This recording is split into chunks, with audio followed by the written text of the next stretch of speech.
उद्या बुधवारी 15 एप्रिलला आहे स्वामी समर्थ महाराजांची पुण्यतिथी।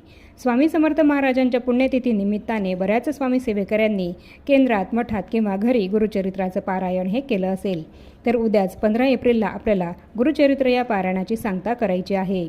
आणि त्याचप्रमाणे स्वामी समर्थ महाराजांची अखंड कृपाही प्राप्त करून घेण्यासाठी त्यांचा अखंड आशीर्वाद आपल्या घरावर, आपल्यावर, आपल्या कुटुंबावर कायम राहावा यासाठी आपल्याला स्वामी समर्थ महाराजांच्या पुण्यतिथीला असा एक नारळ हा इथे अर्पण करायचा आहे।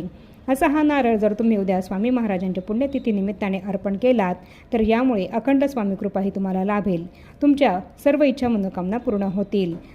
तर हा नारळ आपल्याला कसा, कुठे अर्पण करायचा आहे, नारळाचा हा प्रभावी उपाय आपल्याला कसा करायचा आहे याबद्दलची संपूर्ण माहिती जाणून घेण्यासाठी खाली दिलेल्या त्रिकोणावर क्लिक करा आणि व्हिडिओ पूर्ण बघा।